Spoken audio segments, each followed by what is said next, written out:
Hey, how's it going, everybody? Welcome back to Art of Creation Homestead. It's Sunday. It's a beautiful Sunday. A little noisy around the neighborhood, but that's what happens when you live in a neighborhood. People have lives to live, right? So we're going to get here and talk about Jesus today. We got a lot of rain this morning, by the way. I bet we got like 3 inches of rain in an hour, it felt like. It's crazy. But sun's out now, so we're good, right? It's spring. It feels good. And we're going to talk about God. And last week, we talked about fruit of the Spirit, right? And all these fruits of the Spirit and what they are and what they and how we get there, by the way. That fruit, that to get the fruit of the Spirit, that it's something that we have to cultivate. We have to feed ourselves, feed our spirit, feed our relationship with Jesus, and grow. You have to water it and then grow, and then we're going to produce fruit, and eventually that Spirit inside of us will produce these things in us. And it'll only get better the more we feed it. The older we get, the more we feed it, the closer we go to Jesus, the more we exhibit these fruits of the Spirit, which were love and joy and peace and patience, kindness, gentleness, self-control, right? All these things. I just kind of want to go through those fruits of the Spirit. So today we're going to talk about love, right? Because love, I think we could all agree that love is something that we need more of. Love is something that if there was more love in our society, then there would be less problems. I believe that's pretty evident. And that it's something that we struggle with. Everybody struggles with it, it seems like, at some point in time or another. That love isn't something that we feel very often. Certainly isn't something that's exhibited very often.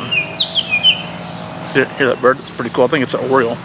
But certainly isn't something that's exhibited in our society. And no matter how you think, oh, I love people, I don't hate people,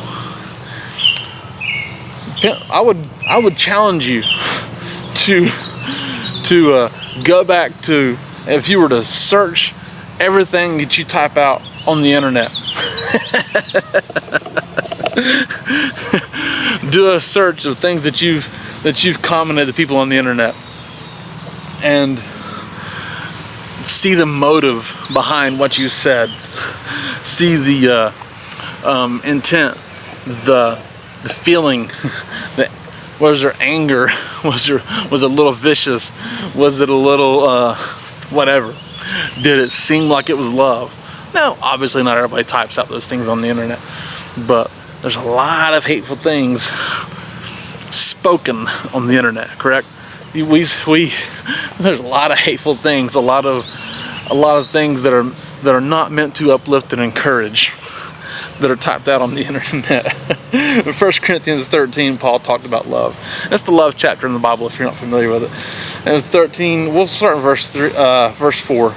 It says, love is patient, love is kind, it does not envy, it does not boast, it is not proud, it is not rude, it is not self-seeking, it is not easily angered, it keeps no record of wrongs. That's a big one, by the way. Love keeps no record of wrongs. Love doesn't tell you, hey, you did this to me last week. Remember this thing happened 3 years ago? It doesn't do that. It is not. So love does not delight in evil, but rejoices in the truth. It always protects. It always trusts. Always hopes. Always perseveres. And verse 8 starts out, it says love never fails. It's tough. It's a tough one. Because Jason in and of itself can be rude, can be easily angered, can keep a record of wrongs at times, because I'm human, right? So my flesh kicks in, and I can do all these things, right? I can do all these terrible things through Jason, who is his own detriment. It's 1 Jason 1:1. I can mess things up drastically. But Philippians 4:13 says I can do all things through Christ who gives me strength. So I can do bad things through Jason. I can do all these good things through Christ. That's through Christ I have the power to love. It's all things.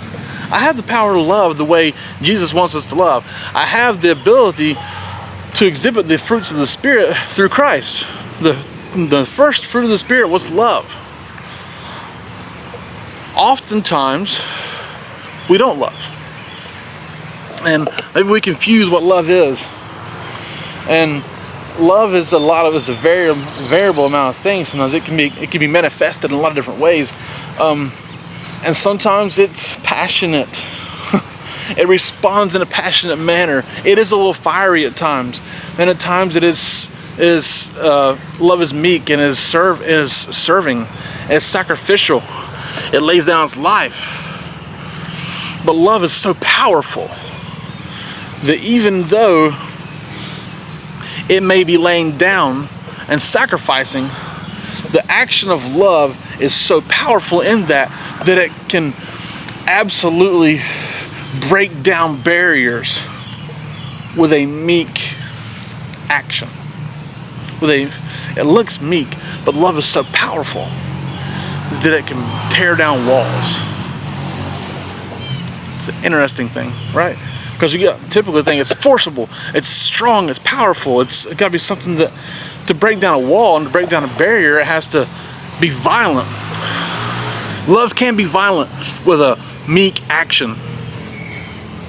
How is that possible? Well, it's the Holy Spirit. It's the fruit of the Spirit. The fruit of the Spirit is love. So if the Spirit is there, the Spirit pierces that. Right? The Holy Spirit breaks down these things with a powerful meekness, with a powerful humbleness, powerful humility, powerful sacrifice. After all, the greatest sacrifice ever was Jesus on the cross, and that's also the most powerful action ever. So, how are we to exhibit that? Serving others and keeping no record of wrongs. That's so big. That is such a big deal, y'all, to keep no record of wrongs.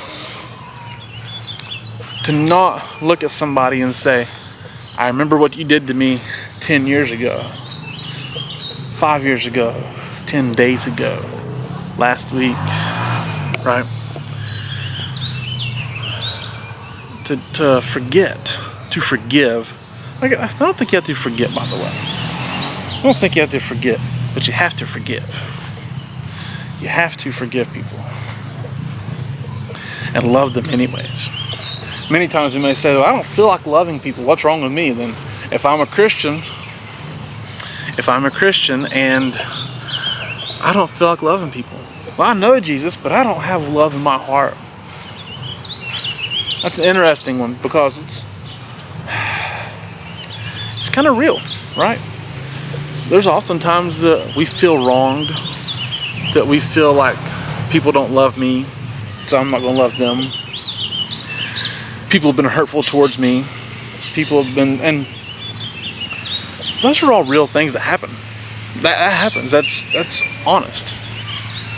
But it keeps no record of wrongs. So, and the thing is, if it keeps no record of wrongs, okay, let's say we've kept a record of wrongs, right? That we remember these bad things that happen, and we allow that to stay in us. Bitterness. That becomes bitterness. Bitterness is such a major thing. I mean, like, the bitterness that festers inside of you, it's hate, right? Becomes hate. The bitterness in your heart, it's unforgiveness. And it's hate. You realize that? Bitterness and hate goes right hand in hand. Because you're bitter because something bad happened to you. And you stay bitter and become hateful. And you just don't want people. You don't love people no more, right? And that's no life. Is it? There's no life in that. There's no joy in that for sure. Which is the next fruit of the Spirit. So you got to figure out where this is coming from sometimes. Is why you got to forgive to love.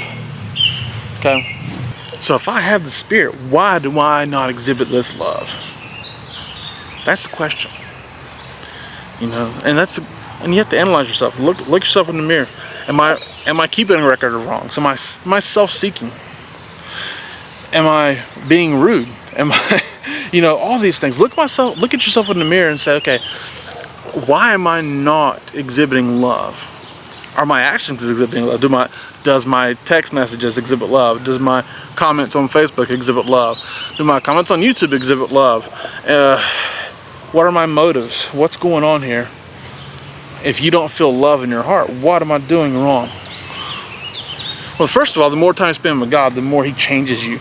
The more He redeems you, right? He redeems you. His redemptive love. If God has redeemed your life, then therefore, like, your past should be your past. It's gone. It's no longer there. It's not who you are. So, like, if something happened to you years ago, it's your past. It's gone. If God's forgiven your past, you need to forgive the past with others as well. Because that's your bitterness. Right there. And bitterness is the killer of love. So if you don't feel love, if you don't feel this fruit of the Spirit, if you don't have that for your fellow man, then you need to spend more time with God and forgive and learn to forgive those things. Learn to act with love. If somebody disagrees with me and is hateful towards me, love them. Love them anyways. I did a devotional on that some time ago. Love them anyways. It's the only way. Love is the only way we can change this society. It's the most powerful action. It can be meek, it can be humble, it can be passionate, it can be fiery. It's all these things. And by the way, you need the Spirit to tell you when you need to be passionate and fiery and when you need to be meek and humble. Because the Spirit will direct your love in the proper way. Alright. So I may have walked around in circles with it, I'm not sure, but either way, love is the most powerful force we have, even when it doesn't seem violent. Does that make sense? So there it is. It's the first fruit of the Spirit that we should all have. We only get there by spending time with God, trusting Him more, being with Him more, and letting Him change us more. So thank you guys so much for watching. I do appreciate it. My name is Jason. This is Art Creation Homestead. We love y'all. God bless you and goodbye.